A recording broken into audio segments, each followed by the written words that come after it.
একজনও বেঁচে থাকি, আমরা একজনও মাঠে নামবো, একজনও রাস্তায় দাঁড়াবো। কারণ আমাদের যে চাওয়া, যে দাবি, যে অধিকার, এইটা যেহেতু আমাদের এত প্রাণহানির মধ্যে দিয়ে আসছে, আমরা এখন আর কেউ ব্যাক করবো না। ইউনিভার্সিটির সাবেক স্টুডেন্ট, সেটা আমি বাদ দিলাম, একটা সাধারণ মানুষ হিসেবে আমাকে না এটা দুমড়ে উঁচড়ে রেখে দেয় যে কি আশ্চর্য, আমরা কথা বলতে না, আমি কি জামায়াত শিবির তাহলে?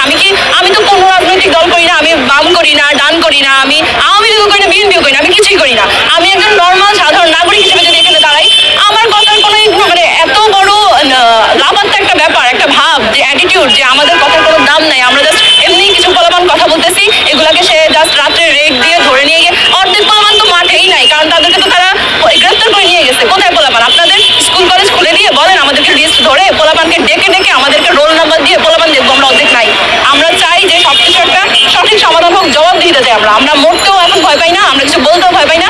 আমরা জাস্ট সে ভাবছে যে ভয় দেখা যেতে, আমরা ভয় পাইতে পাইতে আমাদের ভয় নাই হয়ে গেছে, এখন আমাদের কারো ভয় কাজ করতেছে না। আমরা যদি ফিরত না যাই বাসায়, আমাদের কিছু যায় না, উই জাস্ট ডোন্ট কেয়ার। এই পরিস্থিতি থেকে আপনার মনে হয় শিক্ষা প্রতিষ্ঠানগুলো খুলে দেওয়া উচিত হবে বলে মনে হয়? যদি সরকারের সাহস থাকে, সেই সৎ সাহস যদি সরকারের থাকে, তার যদি এখন এসে মনে হয় যে সে তার আসলে যা করছে এটাকে গোজামিল দেওয়ারও কোনো ওয়ে নেই, আসলেও তো নাই, কিন্তু তারপর যদি তার সৎ সাহস থাকে, সে খুলে দেখাক। আমরা লিস্ট ধরে, তারা যে বলতেছে মাত্র 150, বেশি না, 150 মৃত্যু, হ্যাঁ দেখতেছি, গুনতেছি, তারা এটা বলতে পারে না ছাত্র কতজন মরছে, কিন্তু আওয়ামী লীগের পুলিশের কয়জন মারা গেছে, 18 জন না 20 জন, এটা নিয়ে তাদের খুব লাফালাফি, এটা তারা বলতে পারতেছে। হয়েছে সেই 9 দফা দাবিগুলো মানা হোক। আমাদের যে সকল স্টুডেন্টদেরকে শুধু শুধু রিমান্ডে ধরে নেওয়া যাচ্ছে, সেগুলো শুধু বন্ধ করুক। কারণ আমরা কখনো চাই না আমাদের ভাই বোনদের কিভাবে আটকিয়ে রাখবে, কখনো মেরে ফেলবে, এসব কিছু আমরা চাই, এসব কিছু বন্ধ করুক। আমাদের যে 9 দফা দাবি, সেই 9 দফা দাবিকে মানা রাখবে। তার মধ্যেই কিন্তু একটা দাবি হচ্ছে আমাদের হল, আমাদের সব ইউনিভার্সিটি খুলে দেওয়া, যাতে করে, কারণ তারা কিন্তু ইউনিভার্সিটি কিছু বন্ধ করে রেখেছে এর জন্য, যাতে ওই ইউনিভার্সিটির এক না হতে পারে, সব ছাত্ররা এক না হতে পারে। কিন্তু সেটা আমরা তাও সাইড করে রেখে যেভাবে পারতেছি সব সাইড থেকে সবাই এক হচ্ছি।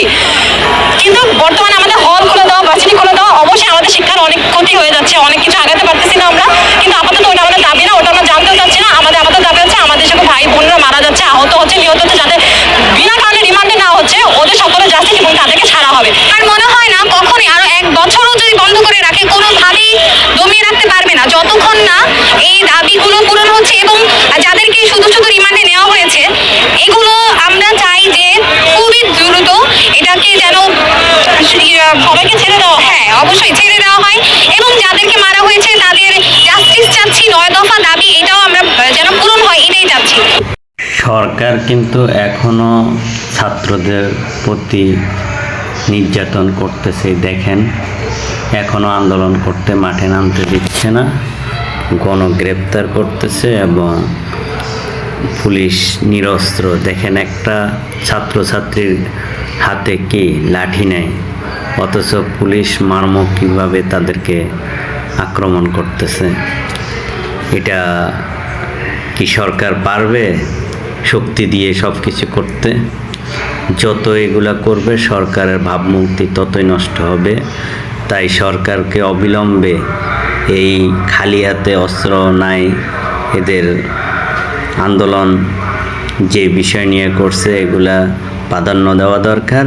এর আগে কোটা আন্দোলনে যেরকম প্রাধান্য না দিয়ে এতগুলা মানুষ হত্যা করছে, এখন আবার তাদের 9 দফা মানছে না। Subscribe with share and like.